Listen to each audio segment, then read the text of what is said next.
Bienvenidos a Que esto que el otro, el mejor programa de salud de Radio Anáhuac. Yo soy la doctora Gigi Nieto y el día de hoy vamos a hablar de un tema muy importante para la salud que a veces nos pudiera dar mucha vergüenza, mucha pena si nosotros somos quienes lo estamos viviendo o un familiar cercano, que es acerca de las incontinencias. Es decir, cuando no te puedes aguantar las ganas de hacer pipí o de hacer popó, ¿no? Bueno, pero para esto, para que nos explique todo lo que es y qué conlleva y todo, tengo de invitada especial a una súper experta en el tema.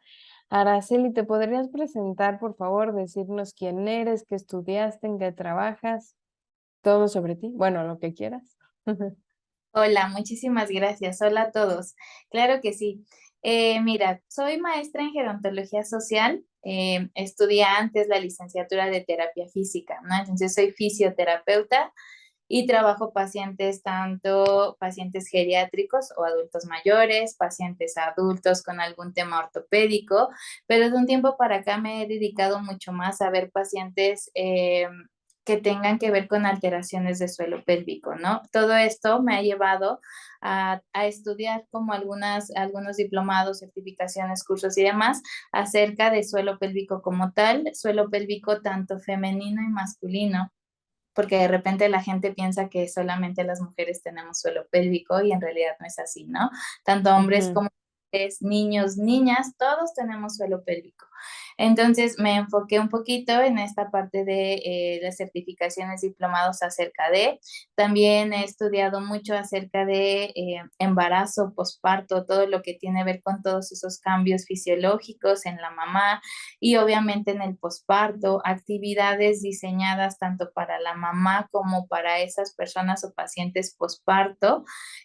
También hemos estudiado como un poquito esta parte de sexualidad, que también tiene que ver con este suelo pélvico, ¿no? Al final, todo lo que compete a suelo pélvico, pues nos va a llevar a funciones continentes, funciones de soporte, funciones reproductivas y funciones sexuales. Por este motivo es que, bueno, pues tengo como varios estudios ahí en cuanto a cursos, certificaciones y diplomados acerca de pues estas cuatro funciones básicas. Ok. Siendo estas funciones básicas, pues de repente encontramos muchas alteraciones en estas cuatro funciones que son muchas para un suelo pélvico.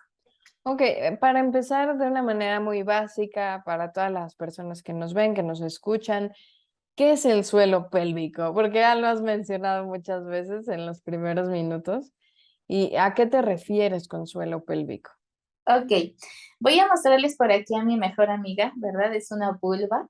Esta vulva básicamente, esto es específicamente hablando de mujeres, sin embargo, tanto hombres como mujeres, recordemos, tenemos suelo pélvico. Y básicamente el suelo pélvico es toda la musculatura que se encuentra a nivel de uretra, que sería esto, vagina y lo que vendría siendo la parte de recto. Entonces son músculos que se encuentran en la parte más baja de, de nuestra pelvis, pubis que conecta con la parte del coxis. Entonces es una musculatura que se encuentra ahí abajo. Ese es el famoso piso pélvico, que no nada más es el piso pélvico lo que trabaja en este componente, ¿no? Tenemos un techito, este techito es el músculo diafragmático y se llama diafragma torácico. Al suelo pélvico, que es esa parte baja, se le llama suelo o piso pélvico, pero Ok, tenemos anteriores, que sería la faja abdominal, todos los músculos recto abdominal, el oblicuo externo, el interno y el transverso abdominal, que es un músculo que nadie conoce, ¿no? Y en la parte más posterior, que tenemos todos los músculos de la espalda, que son todos los lumbares o todos los torácicos, todos los que nos ayudan a mantenernos en una posición alineada, básicamente. Pero este es me enderecé. justo, este suelo pélvico pues se encuentra en esa parte más inferior, ¿no? Entonces, ¿qué significa esto? Que cualquier cosa extra que tengamos en esa zona o en esa cavidad abdominal y pélvica, pues puede darnos o no alguna alteración en esta musculatura, ¿vale? Ok, eso está muy interesante. Y la verdad es que el programa pues se enfoca a incontinencias. ¿Y qué es la incontinencia? Ok, hay varios tipos de incontinencia. Tenemos incontinencias urinarias que tienen que ver con toda la parte de orina y tenemos incontinencias fecales que tienen que ver con la S fecal como tal, o tenemos incontinencias de gases, que este es otro, es la expulsión de un gas. Todo esto es una pérdida involuntaria, ya sea de orina, ya sea de S fecal o de un gas, ¿no? Y estas pueden presentarse por varios motivos. Y regularmente las que son más frecuentes son las incontinencias urinarias. Y no me Ujú. dejaré mentir, me ha tocado en la consulta últimamente muchas mujeres posparto, en su gran mayoría, que llegan porque tienen pérdidas de orina. Y llegan y te dicen en la consulta, no, bueno, preguntas, ¿no? ¿Tiene incontinencia urinaria? Y dicen, no, pues tengo como, pues se me sale una gotita de pipí, pero así como 2 o 3 veces al mes, ¿no? Pero me dicen, no es incontinencia, ¿no? Y realmente, así sea solamente la pérdida de una gotita de pipí, que a lo mejor se me salió un gas sin que yo quisiera que se saliera, o a lo mejor se salió un pedacito de popó, eso ya es incontinencia, ya sea urinaria, fecal o de gas.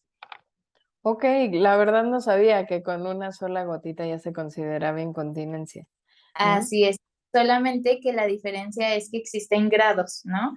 Es una incontinencia leve, una gotita de pipí, incontinencia moderada, un chorrito de pipí, incontinencia severa, ya se me sale toda la pipí, ¿no? Esa es como la diferencia. ¿Hasta qué edad es normal que un ser humano, ya sea niño o niña, sea incontinente? Porque los bebés, pues, se hacen pipí, popó, por eso usan pañal.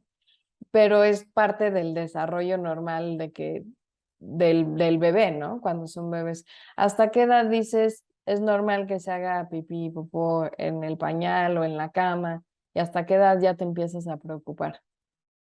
Regularmente, esta parte madurativa del sistema urinario es a partir de los 3 años, 3 años y medio, ¿no? O sea, estamos hablando de que a los 3 años y medio el bebé ya debería de contener tanto heces fecales, orina, heces fecales a veces tardan un poquito más, o más bien por la parte del retiro del pañal, ¿no? Más bien que por la parte de la continencia. Pero regularmente a los 3 años y medio ya los niños tienen que ser continentes y de ahí pues hasta la vida adulta. Y es adulto mayor que debería de estar conteniendo todas estas sustancias, ¿no? Tanto orina, heces fecal y gas. ¿Y por qué con la edad las personas mayores, los viejitos, dejan de ser continentes? O sea, empiezan a hacerse pipí otra vez y popó otra vez encima.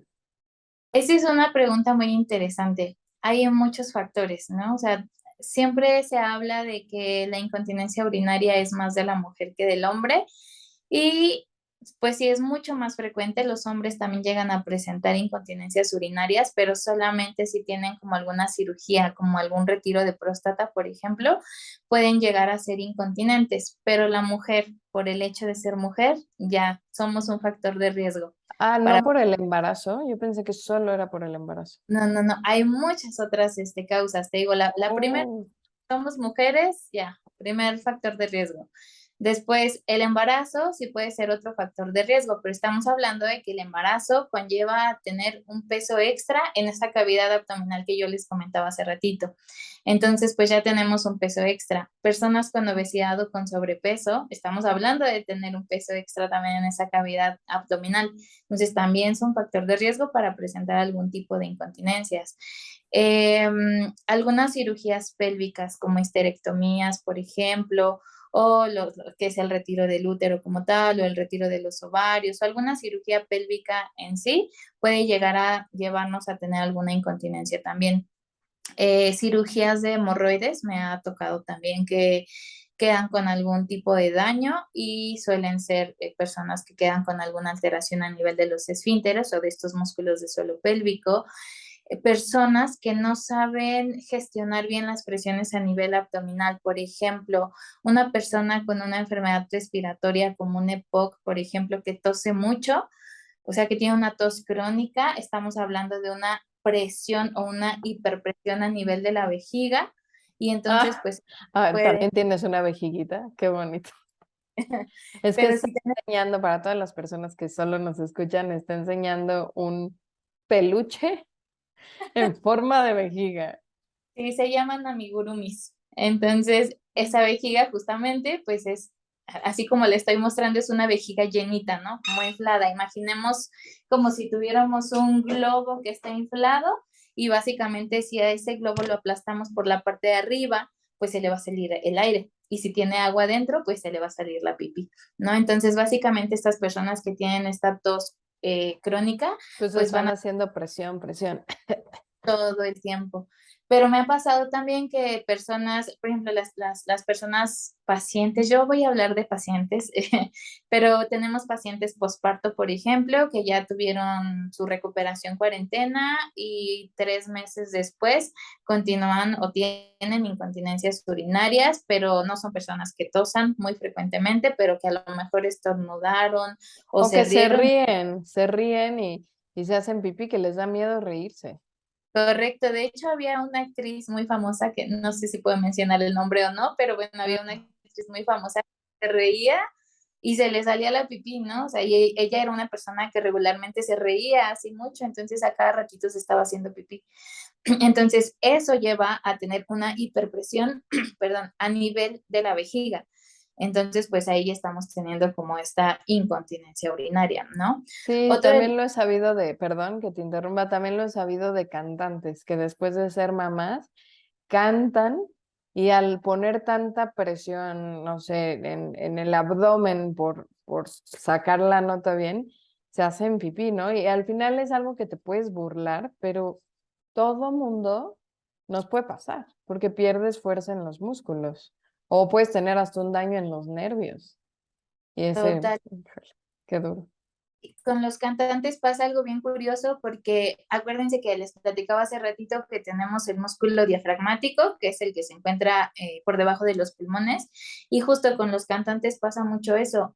Ellos están acostumbrados a trabajar de cierta forma su diafragma y entonces cuando llega el bebé, pues empieza a aumentar el tamaño del útero y ese útero pues ya está casi casi chocando con el diafragma. Entonces cuando quieren regresar a cantar, ya no tienen ni la misma fuerza, ni el mismo tono a nivel de ese diafragma, ni en la musculatura abdominal. Entonces sí suele pasarles mucho esto y ese es otro factor de riesgo, ¿no? O sea, el que se esté trabajando mucho con ese diafragma, ¿no? Entonces, pues hay como, o sea, estas son algunas de las causas que pueden llegar a presentar alguna disfunción a nivel de suelo pélvico. Son como las más frecuentes. Ok, ¿hay alguna profesión, además de las que ya mencionamos, que también tengan más factor de riesgo? Regularmente no, me pasa con los deportistas que hacen como, más bien que van a hacer como ejercicio físico a estos, ¿cómo se llaman? Donde salta uno los trampolines, ¿no? Que hacen mucho salto ahí. Ajá, Este tipo de pacientes son pacientes que regularmente sí llegan a tener alteraciones de suelo pélvico para llevar a una incontinencia urinaria. Tengo ok. una colega ejemplo, que ve chicas de gimnasia, o sea, de gimnasia rítmica, y también suelen tener incontinencias urinarias, y son chavitas, ¿no? O sea, tampoco es que estemos hablando de, ay, 50 40 años, ¿no? O sea, son 10 15 años, 18 más o menos, y ya están teniendo este tipo de alteraciones. Ponen mucha presión en el abdomen. Igual la gente que carga pesas o ellos no. Aquí depende más bien de la forma en la que realicen la pesa, ¿no? Y también depende de qué otros factores de riesgo tengan. No significa que todas las mujeres embarazadas o todas las mujeres posparto o todos los que hacen cierto ejercicio van a tener incontinencia urinaria. Recordemos que es solamente un factor de riesgo, pero si ya juntamos 2, 3, 4 factores de riesgo, pues es mucho más seguro que la paciente vaya a desencadenar algún tipo de incontinencia, ¿no? Pero sí nos ha pasado también personas súper musculosas, bien marcadas del abdomen y chin, tienen incontinencias. De hecho, hay videos en internet sobre algunas olimpiadas, ¿no? Que es de estas chicas que hacen halterofilia, la carga de pesas, que está haciendo una carga muy fuerte, no sé cuántos kilos está cargando, y se hace pipí mientras está haciendo la carga, ¿no? Y ya bajan las pesas y pues ya se liberan. Y los entrenadores en algunas ocasiones pues les echan hasta porras, ¿no? Porque les dicen, bravo, bravo, cargaste mucho, está perfecto, que eso fue porque cargaste un montón y no. Pues está duro. Exacto, o sea, se hizo pipí pues porque tiene una incontinencia que al final de cuentas está reflejando esa mala gestión de presiones abdominal hacia el suelo pélvico. Por eso es que nosotros las mujeres tenemos más alteraciones de suelo pélvico porque pues nosotros tenemos un orificio, ¿no? Y entonces por ese orificio pues va a haber una salida de toda la presión y esto se va a ver reflejado en toda la musculatura de suelo pélvico. Híjole, se me hace muy interesante todo lo que dices y la verdad porque es algo que se escucha muy lógico, ¿no? Es algo muy de física, de presiones, de pues si empujas, si hay un orificio donde se puede herniar y salir cosas, pues lo va a hacer, a diferencia de los hombres que también se llegan a herniar, ¿no? O sea, no están exentos. Y pues la verdad está muy, muy interesante. Nos explicabas que puede ser de orina, de materia fecal o de gases, ¿no? Y para esta sección del programa me gustaría que nos explicaras los grados de incontinencia y cómo, o sea, si una persona, un paciente llega a consulta, ¿cómo se realiza la valoración? Ok, bueno, pues retomando la parte de las incontinencias, los grados de incontinencias se dividen de leves a graves, ¿no? Ujú. Las que son rehabilitables para la parte fisioterapéutica solamente son las leves y las moderadas. Las leves, recordemos que es cuando hay una salida de pipí que sea como unas gotitas. Puede ser una hoy, una pasado mañana, una en 5 días, una hoy, otra mañana, pasado, ¿no? O sea, es una gotita. La moderada es cuando ya hay como un chorrito de pipí, que ya mojé la pantaleta, por ejemplo, o que incluso estoy empezando a utilizar estos protectores sanitarios Ujú. o toallas sanitarias, pero que es un chorrito de pipí.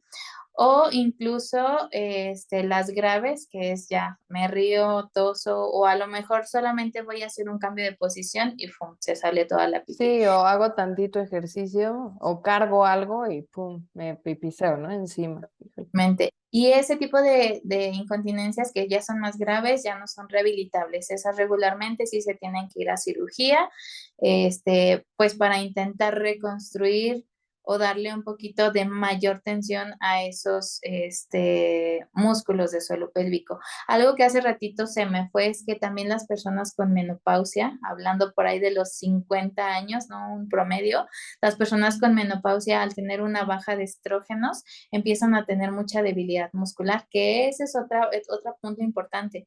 Tenemos varios tipos de incontinencia, hablando específicamente de la urinaria. Las más frecuentes, incontinencia urinaria de esfuerzo, que es justamente esta de la que hemos estado hablando, toso, me río, estornudo, una hiperpresión a nivel abdominal, me llevan Ujú. a fuga, ¿no? Pero tenemos también la incontinencia de urgencia. ¿Cuántas veces no nos ha pasado que nos anda del baño y nos aguantamos y seguimos tomando líquido y nos aguantamos y nos aguantamos y quién Sí. sabe cuánto tiempo y ya tengo la vejiga así gigante y entonces ya hasta empiezo a sudar o los ojitos se me ponen rojos porque ya necesito ir a orinar, ¿no? Y entonces pues ya voy al baño y hago pipí. Pero si O tenemos, que no tienes un baño disponible, estás en la carretera o lo que sea, ¿no? o luego los baños públicos que están súper sucios, ¿no? Que no, yo Sí. mejor no voy a entrar a ese baño, ¿no? Pues mal, aquí, al ratito vamos a hablar un poquito de esta parte, pero el aguantarnos las ganas con el paso del tiempo va haciendo una vejiga que una de dos, que se contraiga de más o que se contraiga de menos, con más o menos orina, y entonces yo ya necesito hacer del baño ahorita, ya, porque si no me hago, ¿no? Y llega a Ujú. pasar que hay personas que literalmente, si no tienen un baño a 3 pasos, ya se hicieron del baño. Y no es específicamente porque tosieron o se rieron, no. Esa es una incontinencia de urgencia y tiene que ver más por hábitos de comportamiento y hábitos, pues ahora sí que de cuánta bebida estoy tomando, cada cuánto, ¿no? Etcétera, etcétera. Más que por alguna alteración a nivel de la musculatura del suelo pélvico, ¿no? Ahí Ujú. tenemos a las personas que van a hacer pipí 3 veces al día o las que van a hacer más de 15 veces al día, ¿no? Ahí también tenemos como ciertas alteraciones para poder dañar tanto la vejiga como la musculatura de este suelo pélvico. Y de ahí vienen otras incontinencias urinarias, como la incontinencia funcional, que esta tiene que ver más con los adultos mayores. Los adultos, por ejemplo, que están en asilos o en estas casas de día y demás, que necesitan ir al baño, pero a lo mejor el enfermero no está cerca o demás, y pues ya, ¿no? O sea, se hizo pipí el paciente. O tenemos las incontinencias mixtas, que básicamente es una incontinencia de esfuerzo más una incontinencia de urgencia.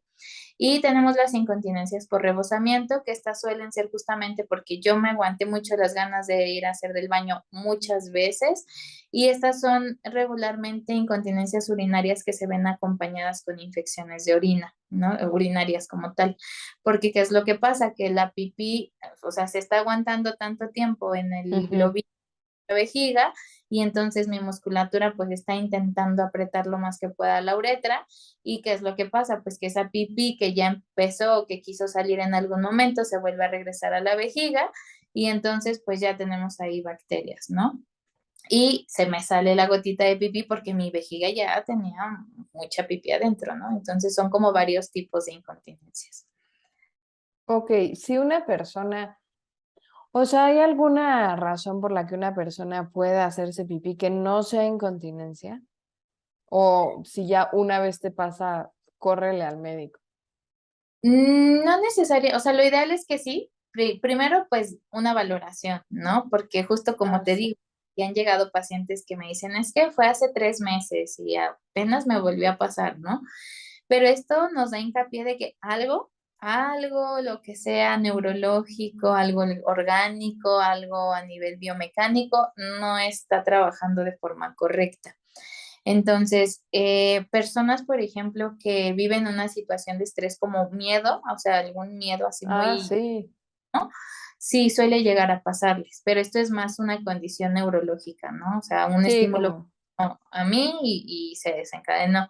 Pero si no vuelve a pasar, pues no hay como tanto problema. Pero en realidad que pase nada más así porque sí, en realidad no. O sea, siempre hay algo que detona esa alteración.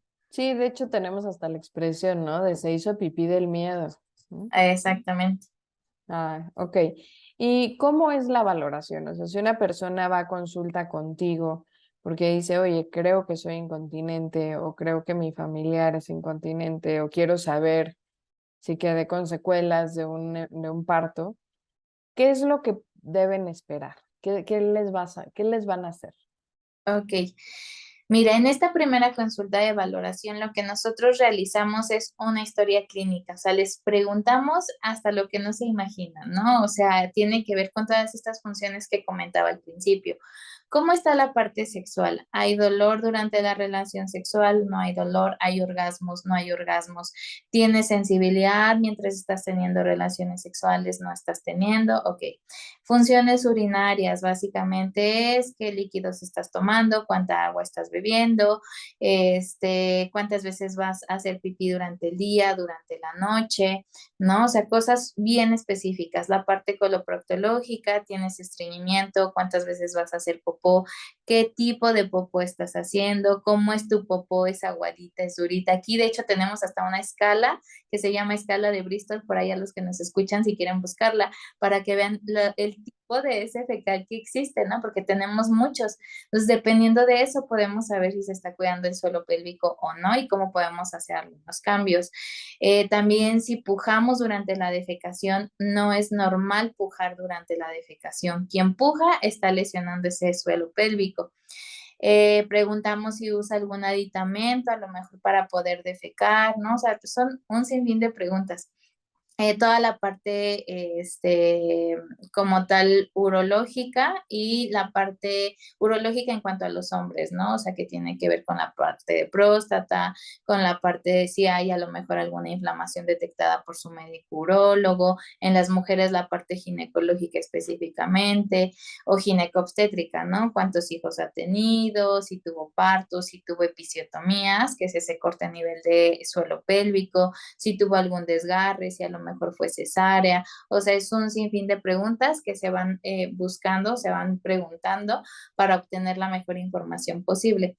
Posterior a esto, pues siempre se da la explicación acerca de estos componentes anatómicos y biomecánicos que suceden para una micción o para una defecación o para la parte del placer, ¿no?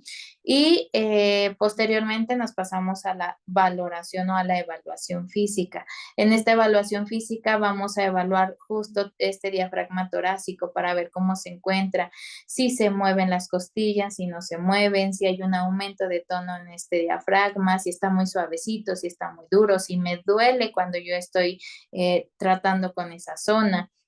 Pasamos también a la valoración de columnas, sobre todo toda la parte lumbar, que regularmente es una de las alteraciones que llegamos a encontrar, ¿no? Músculos demasiado tensos, músculos débiles en la zona, por ejemplo. Nos pasamos a la parte abdominal, donde valoramos estos musculitos de los que hablábamos hace ratito, específicamente el Ok. músculo abdominal, que es el músculo más profundo, para saber cuánto tono tiene toda esa musculatura y también para saber cuánta fuerza está teniendo ese músculo. Y de esa manera poder saber si sí estamos teniendo esa contención abdominal o no. Y la gestión de las presiones. Pedimos a las pacientes que tosan y nosotros podemos ver cómo es ese proceso a nivel abdominal, si se bota la pancita, si se guarda la pancita, por ejemplo. También valoramos la parte de diástasis abdominal. La diástasis abdominal es la apertura de los rectos abdominales y regularmente este suele ser en las mujeres posparto, ¿no? En su gran Ajá. mayoría. Entonces Como un valoramos. surquito en medio del abdomen. Correcto. Entonces, el tener ese surquito en medio del abdomen también nos lleva a tener mala gestión de presiones en la zona. Entonces, básicamente valoramos esa zona y posteriormente ya nos pasamos como tal a toda la valoración de suelo pélvico y valoramos la musculatura superficial y musculatura profunda. Ujú. Imaginemos como un tacto tipo ginecológico, pero nosotros hacemos esa palpación a cada músculo de ese suelo pélvico, elevadores del ano, músculos específicos como el compresor de la uretra, músculos superficiales, bulbo cavernoso, isquiocavernoso, transverso perineal, ¿no? O sea, valoramos toda esta parte. Además, valoramos el tono que tiene el suelo pélvico. Si es una zona demasiado dura, que además duele cuando yo lo toco, así como cuando nos tocamos la espalda y decimos, ay, me toco aquí una bolita y me duele, ¿no? Eso regularmente suele pasar también en el suelo pélvico, entonces puede En haber cualquier músculo, ¿no? en cualquier músculo totalmente. Entonces, esto pues es algo que valoramos tanto en hombres como en mujeres, pero siempre hacemos una valoración intracavitaria. En mujeres siempre es vía vaginal, a menos que se tenga un tema coloproctológico como tal, y en hombres pues sí tiene que ser por una vía anal como tal. Ok, o sea, sí puede haber cierta incomodidad en la revisión, pero pues es necesaria para saber la fuerza de estos músculos. Totalmente. Al principio les cuesta un poquito porque así nos cuesta ir al ginecólogo porque nos van a ver una zona que es íntima, una zona que es tabú en México todavía, pues ahora cuánto más si la persona va a estar ahí tocando quién sabe cuánto tiempo, ¿no? Y la verdad es que lo hacemos de esa manera porque si solamente se introdujeran los dedos así y ya, pues realmente no nos daríamos cuenta de estos puntos dolorosos, de esta debilidad muscular o de este aumento de tono, por ejemplo, ¿no? Entonces, sí es súper importante cuando se haga una valoración de suelo pélvico, valorar el suelo pélvico de esta manera, porque la persona que esté haciendo una valoración y que no esté haciendo esta valoración intracavitaria, no está valorando absolutamente nada en un suelo pélvico. Ok, ¿y los tratamientos que ustedes dejan como fisioterapeutas, en qué consisten, más o menos? Ok, el tratamiento siempre va a depender mucho de lo que la valoración haya arrojado, ¿no? En este caso, si tenemos alteraciones diafragmáticas, pues vamos a trabajar todo el componente respiratorio, vamos a reeducar nuevamente el patrón respiratorio y vamos a trabajar si hay mucha tensión a nivel diafragmático, liberaciones a niveles de este músculo para que la respiración pueda ser mucho más fluida. Si nuestra paciente tiene alteraciones a nivel de fajita abdominal, que a lo mejor su transverso abdominal está muerto y no tiene nada de fuerza muscular, empezamos a hacer activaciones de toda esta musculatura, ¿no? Justo ayer platicaba con una amiga sobre los ejercicios hipopresivos que se han puesto mucho de moda, ¿no? Y que Sí, dice ejercicio hipopresivo para después de que ya tengas tu parto, ¿no? Por ejemplo. Sin embargo, también hay ciertas pautas para poder realizar estos ejercicios hipopresivos. No es como que nada más tengo que meter la panza y ya, ¿no? O sea, es un conjunto de técnicas que se realizan para poder trabajar estos ejercicios. Sin embargo, hay algunas pacientes que son candidatas y que ya pudieron haber trabajado antes una mejor activación de la faja abdominal en las que podemos estar trabajando este tipo de ejercicios. Independientemente de los ejercicios hipopresivos, pues también se trabajan otros músculos, ¿no? O sea, bueno, el transverso abdominal y el oblicuo interno se trabajan en conjunto con ejercicio terapéutico específicamente. Las abdominales tipo crunch, cuando me doblo, ¿no? Esas están contraindicadas los primeros días o digamos el primer mes de posparto de una mamá, porque Ah, ok, apenas ok. Y yo. no en todas las personas, porque apenas se está reeducando como todo ese patrón. Ahora, si hacemos los crunch, por ejemplo, una persona saludable que va a hacer ejercicio y demás y siente o hay pérdida de pipí, entonces también estarían contraindicados de momento, porque eso nos está llevando a aumentar la hiperpresión en la zona. Entonces, lo ideal es empezar a reeducar la Con la musculatura. respiración. Exactamente. Aquí nosotros trabajamos mucho con exhalaciones muy largas para empezar a activar la musculatura abdominal, ¿no? Ok. Posterior a esto, si nuestro paciente tiene alteraciones a niveles lumbares, si tiene dolor, si tiene a lo mejor debilidad muscular, pues también se hacen trabajos con agentes físicos específicos para poder tratar como estas alteraciones dolorosas, ¿no? Y directamente hacia la zona de suelo pélvico, si estamos hablando de incontinencias, pues aquí depende del tipo de incontinencia. Si son incontinencias de urgencia, regularmente se trabaja mucho con comportamiento, ¿no? O sea, cambio de hábitos, de ahora vas a tomar tantos litros de agua, porque cada quien debería de tomar cantidades diferentes según nuestro peso. Entonces, eso es importante, cambiar esos hábitos alimenticios incluso, cambiar el patrón defecatorio, porque todos defecamos pésimo, entonces es empezar a cambiar este patrón defecatorio. Cambiamos también como los horarios miccionales, ¿no? De que, no, yo me ando ahorita pipí, voy al baño y en 5 horas volví a ir al baño, ¿no?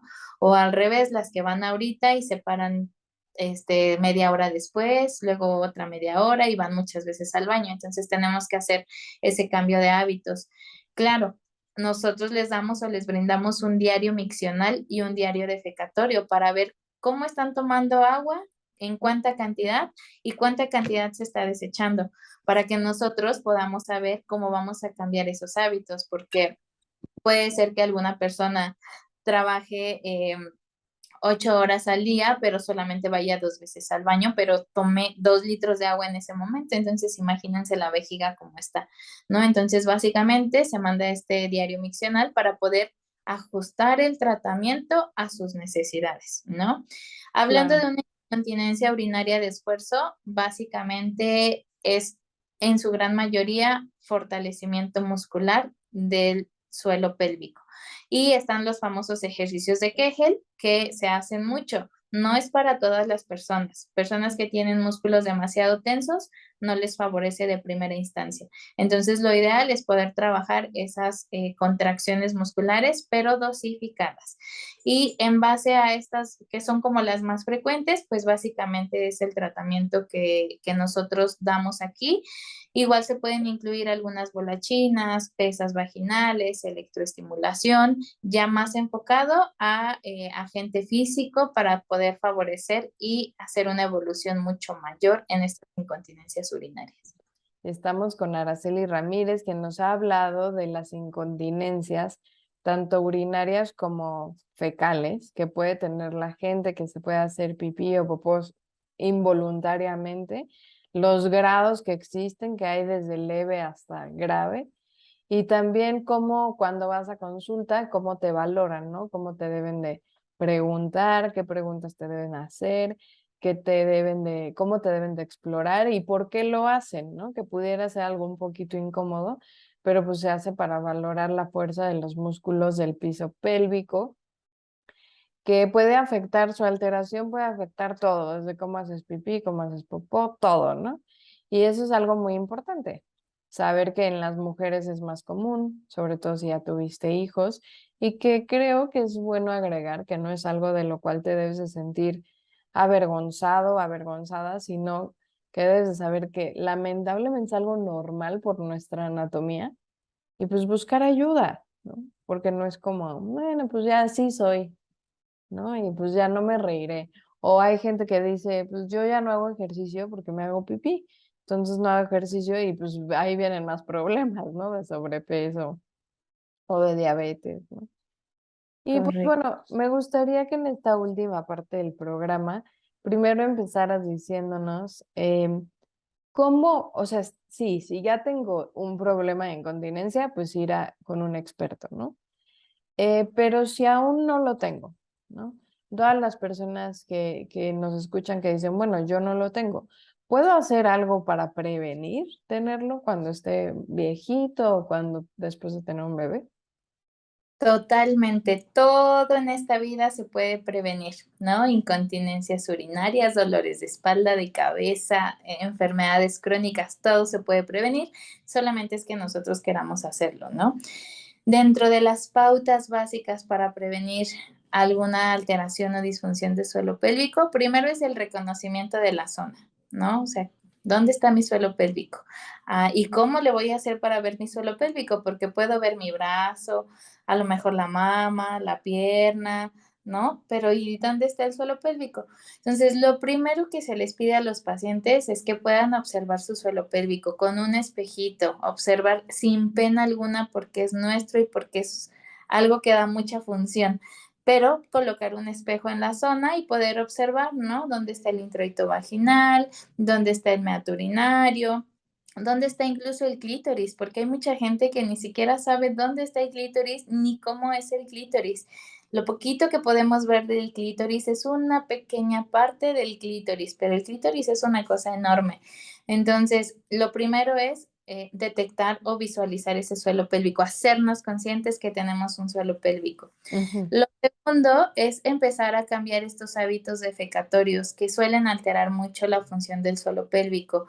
Y lo ideal y lo que se les recomienda a los pacientes es que pacientes que solo vienen por tema preventivo, como lo mencionaste, es que empiecen a comprar estos taburetes de baño, ¿no? Que son como Ah, unos. sí, como un escaloncito, no sé, Exactamente, no sé, algo que eleve los pies, literalmente que hagamos este popó como nuestros ancestros, en que era. cuclillas. Exactamente. Esa es la mejor posición para defecar, porque cuando yo llevo mis rodillas hacia arriba e inclino mi cuerpo hacia adelante, relajo uno de los músculos del suelo pélvico que se llama puborectal. Entonces, deja de ahorcarse mi recto y entonces literalmente si se rectifica, se alinea y es mucho más fácil que la popó caiga por gravedad, ¿no? Entonces ya no tendría que estar pujando. Ahora, si yo estoy teniendo como estreñimiento o una S fecal que esté demasiado dura, lo ideal es esos cambios de hábitos alimenticios y obviamente hábitos de consumo de agua. Lo ideal para que ustedes sepan cuánto tienen que tomar de agua es tomar 35 mililitros por cada kilo de peso, según lo que dice la OMS. Si yo peso 60 kilos, voy a multiplicar 60 por 35 y eso me va a dar la cantidad ideal para mi ingesta de líquido. Al Pero día. al día, correcto. Pero si yo voy a hacer ejercicio o si voy a estar en el sol mucho tiempo y voy a tener pérdida de agua, consumo 500 mililitros más aproximadamente. Entonces, de esta manera, pues yo ya voy a estar cuidando mi suelo pélvico porque voy a mejorar la S fecal, voy a mejorar la forma en la que estoy defecando y obviamente, pues voy a mejorar también como esta hidratación a mi cuerpo. Ok. Es importante también como forma preventiva que no se aguanten las ganas, nada, así me anda del baño, tengo mi primer reflejo miccional o defecatorio y pues entonces intento ir al baño, ¿no? En medida de lo posible. La vejiga tiene una capacidad así máxima, máxima de 500 mililitros, pero esto es ya la llené muchísimo.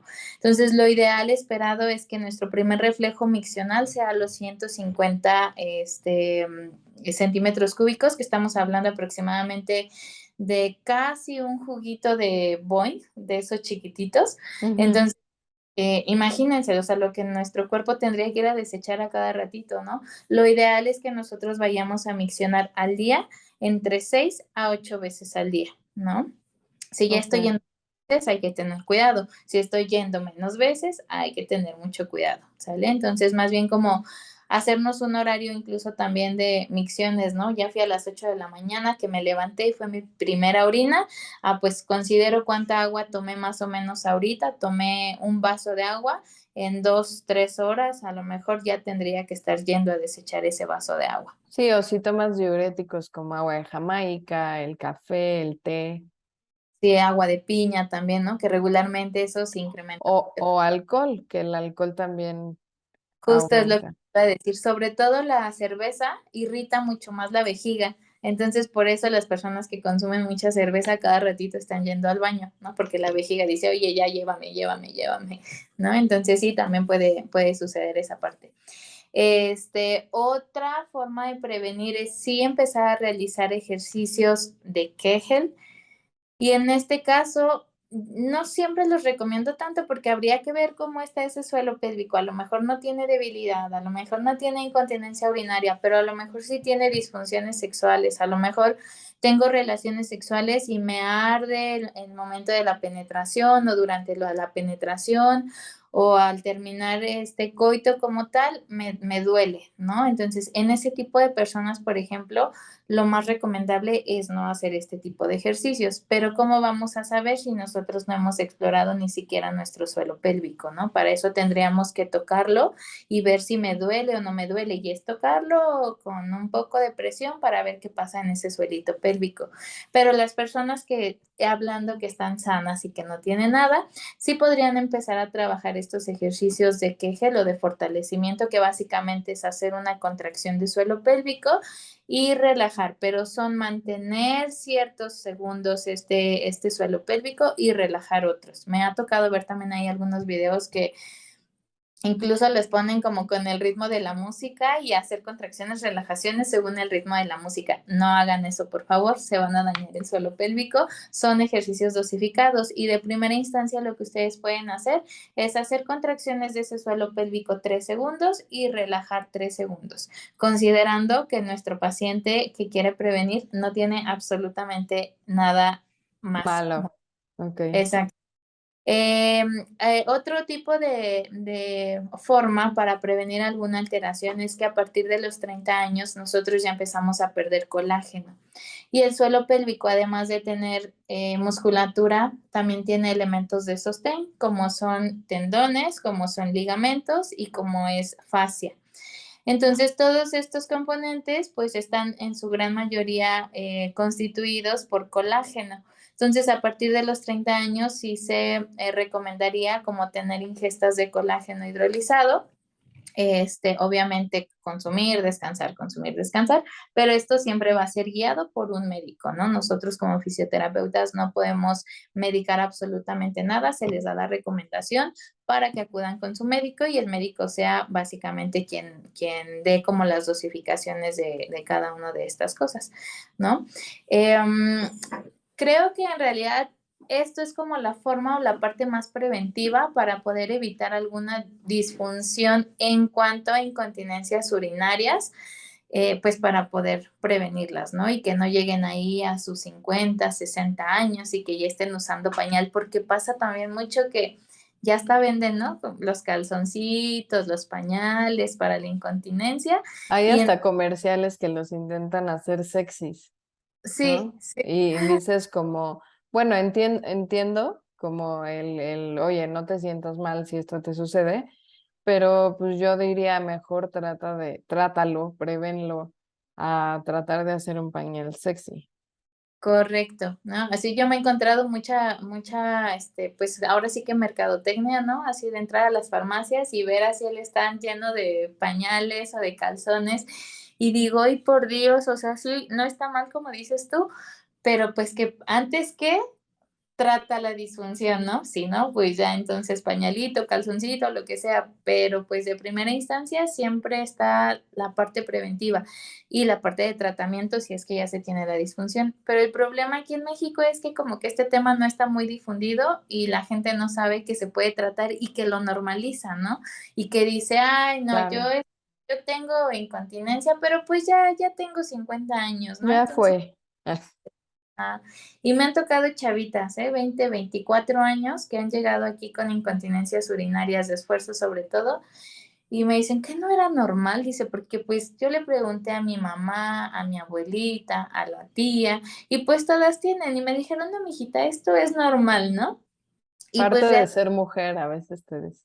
exactamente, y realmente pues no tiene que normalizarse, todo se puede tratar, todo se puede prevenir siempre y cuando nosotros queramos. Sí da pena, sí da angustia que yo me vaya a valorar con un fisioterapeuta, con un urólogo, con un ginecólogo, ¿no? Pero al final de cuentas son los expertos que saben acerca de estas condiciones. Ok. No, pues la verdad ha sido un programa muy interesante. Yo he estado muy callada porque he estado escuchando, aprendiendo muchas cosas que la verdad no sabía y sí se me hace muy importante.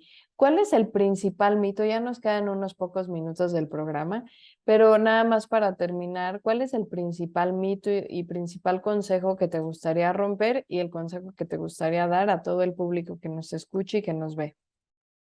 Yo creo que el primer mito es esa parte de ya estoy envejeciendo y todo se pierde, ¿no? Todo, o sea, hablando de la parte sexual, la parte de continencia, la parte de soporte, cuántos prolapsos de órganos no tenemos, caídas de vejigas, por ejemplo, y todo se normaliza. Entonces, creo que esa parte es algo que sí tenemos que cambiar. Nada de ese tipo de cosas es normal en esta vida, siempre tienen una gran solución. Y lo que yo les recomiendo, lo que les aconsejo es, aunque no tengan absolutamente ninguna disfunción, acudan con su personal de salud de mayor confianza para hacer una valoración como tal, para saber que todo va dentro de lo mejor que se pueda y en dado caso de que no, poderle dar un tratamiento en fases iniciales, ¿no? Y que pues todo esto se pueda rehabilitar sin ninguna complicación extra. Ok, y pues mira, la verdad a mí me gustaría mucho agradecerte porque esta información mucha gente no se atreve a hablar, hasta incomoda luego escuchar, ¿no? Porque pues se hablan de cosas como tú bien mencionaste, pues muy íntimas y que dices, híjole, es que cómo lo voy a decir, ¿no? Y al final es parte de nuestra salud, se debe de conocer, se debe de hablar. Y bueno, me gustaría que dieras los datos de tu consultorio si algún radio escucha tiene ganas de o necesidad de ir a consultarte, ¿dónde das consulta tú? Sí, claro. Yo me encuentro en Ciudad Satélite, en Naucalpan. Estoy en el edificio La Cascada, se llama aquí, es el número 13, en el consultorio 204. Regularmente estoy en un horario de 8 de la mañana a 4 de la tarde, de lunes a viernes, y los días sábados estoy de 8 de la mañana a 4 de la tarde, a expensas que tenga yo algún diplomado, certificación, curso y demás. Que casi Y no tienes, porque tienes un tengo montón. y acudo a domicilio, pues por las áreas que están cercanas a mi zona, pero tenemos una red específica de fisioterapeutas de suelo pélvico, entonces si a lo mejor algún radio escucha que esté en el sur, ¿no? O en algún otro lado, en algún otro estado incluso, ahí tenemos nuestra red de fisioterapeutas dedicados a esta parte de suelo pélvico con los que podríamos referirlo y que pueda llevar un tratamiento de lo mejor y les dejo el número si se quieren comunicar, si tienen alguna duda, que no les dé pena, créanme, es algo que no solamente le pasa a una persona, le pasa a muchas. Y si no resolvemos esas dudas, todo se puede empeorar, ¿vale? Entonces, el número es 55 22 95 07 74. Cualquier duda que tengan, con confianza nos pueden escribir. Algunas cosas no son para consulta como tal, sino les digo solamente algún cambio de hábito que podríamos hacerle sin ningún tipo de consulta o de valoración, ¿no? Y habrá otras que pues sí sea totalmente necesaria una valoración. ¿Podrías repetir el teléfono nada más?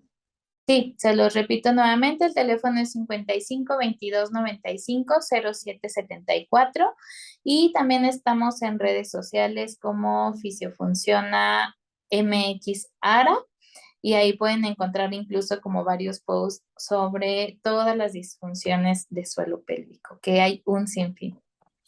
Pues muchísimas gracias por el programa, realmente fue muy ilustrador conocer sobre este tema.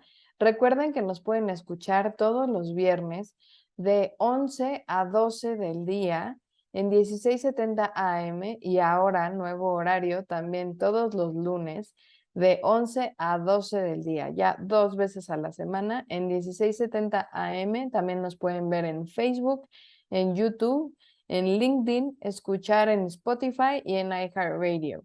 Yo soy la doctora Gigi Nieto y hasta la próxima.